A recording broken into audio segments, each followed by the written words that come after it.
반갑습니다. 8일 토요일 새벽 하나님께 올려드립니다. 함께 사랑의 열매 찬양 부르십니다.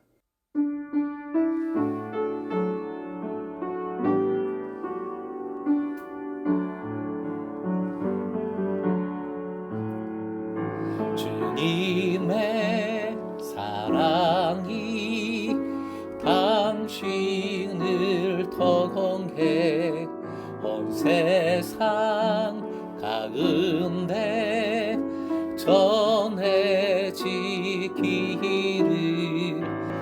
주님은 나무 당신은 가지니 사랑의 열매 맺길 축복해요.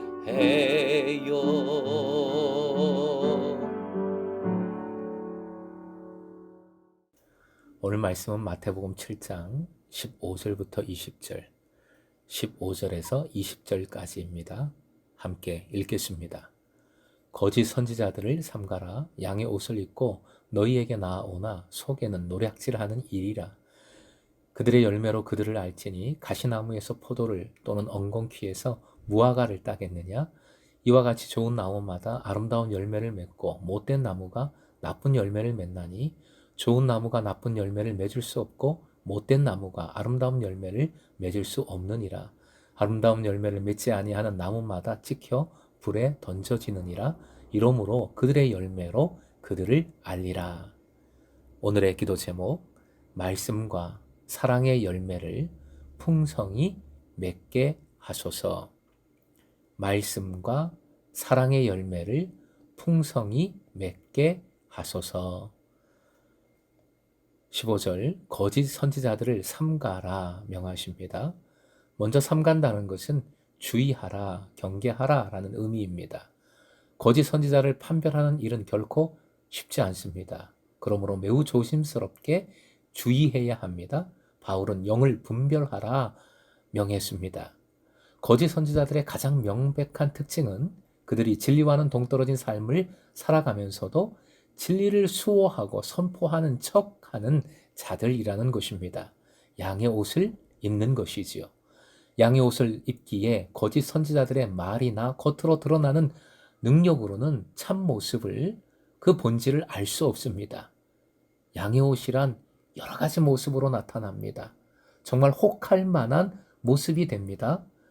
양의 옷은 예언과 귀신을 쫓아내는 능력 등으로 무장해서 달콤하게 유혹하는 싸구려 축복입니다. 또 바리새인처럼 웅변적인 말솜씨를 통해 교묘한 교리를 통해 편리한 대로 하나님의 뜻을 해석함으로써 자기 욕심대로 살아가는 왜곡된 믿음의 삶의 모습입니다. 노략질하는 일이라 라고 표현하십니다. 거짓 예언자의 정체와 목적을 명백하게 보여주시는 말씀입니다. 교회는 예수 그리스도의 양떼 공동체이지요. 이러한 양 무리들 속으로 양의 옷을 입은 이리들이 들어와 노략질합니다. 당시 초대교회 공동체는 이러한 이리들의 노략질에 시달리는 경우가 많았습니다. 거짓 선지자들은 마지막 때가 이르기 전에 수많은 사람들을 미혹해 할 것이라 성경은 증거합니다. 16절, 그들의 열매로 그들을 알지니.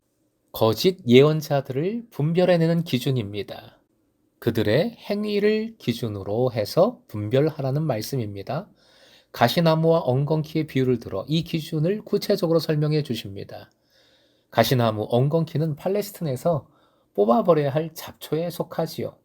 창세기 3장 18절에 따르면 범죄한 인간에게 땅은 가시나무와 엉겅퀴를 내었습니다. 호세아 10장에 의하면 우상 신전이 무너지고 그 자리에 가시와 엉겅퀴가 자란다 말하고 있습니다. 또 히브리서 6장 8절에서도 가시와 엉겅퀴는 저주의 대상입니다. 이렇듯 가시와 엉겅퀴는 저주의 상징처럼 성경에서 사용되고 있습니다. 왜냐하면 이런 종류의 잡초는 인간에게 아무런 이득을 가져다 주지 못하고 오히려 열매를 맺거나 수확하는데 지대한 고통을, 방해를 주기 때문일 것입니다. 반대로 포도와 무화과는 풍성함, 축복의 상징입니다.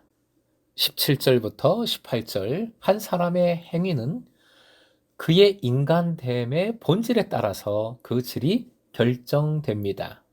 한 사람의 행위, 열매죠. 생활 방식입니다. 그의 본질, 나무라고 하셨고 그의 인격이 되겠습니다. 열매는 나무에 의해서, 생활 방식은 인격에 따라서 그 질이 결정된다 말씀하신 겁니다. 행위에서 사람의 됨됨이가 결정되는 것이 아니라 사람의 됨됨이가 그의 행위를 결정합니다. 하지만 눈에 보이지 않는 본질, 눈에 보이지 않는 존재는 가시적인, 눈에 보이는 행위로 드러나기 때문에 행위는 존재를 분별해주는 기준이 될 수 있습니다. 19절, 본질이 왜곡된 거짓 예언자들에게 심판을 예고하십니다. 이는 세례 요한이 외쳤던 말씀이기도 한데 최후 심판에 대한 비유적인 표현이지요. 마태복음 3장 10절 함께 읽겠습니다. 이미 도끼가 나무 뿌리에 놓였으니 좋은 열매를 맺지 아니하는 나무마다 찍혀 불에 던져지리라. 최후 심판을 묵시문학적으로 불의 심판으로 묘사하는 경우는 매우 자주 있습니다. 20절 이러므로 라고 말씀하시는데 결론적인 말씀인 것이지요. 결론의 말씀 16절의 말씀을 반복하고 있습니다.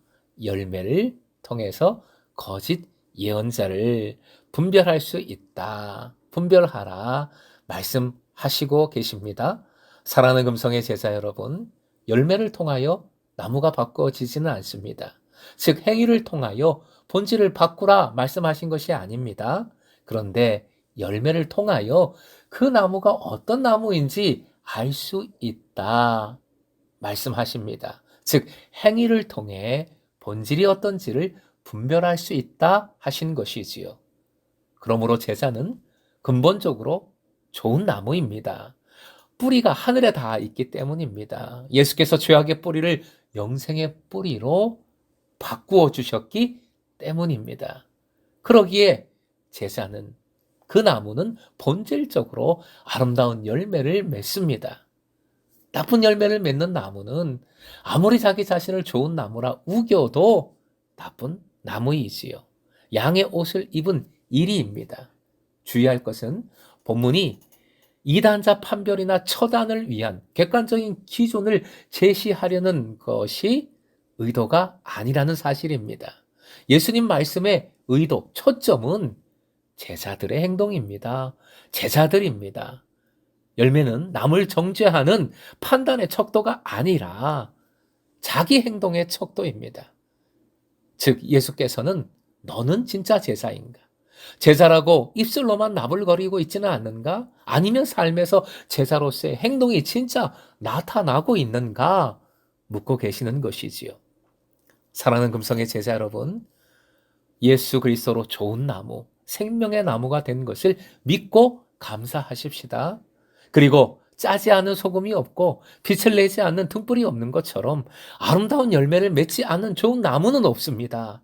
다만 열매 자체도 좀 부족하고 열매의 수도 적다 할지라도 행여 낭만하거나 의심하지 말고 오직 여러분을 통해 아름다운 열매를 풍성히 거두실 주님이심을 믿고 주님만을 의지하십시오. 종교개혁자 루터는 열매를 말씀과 사랑이라고 했어요. 이 해석이 참 중요하다고 생각합니다.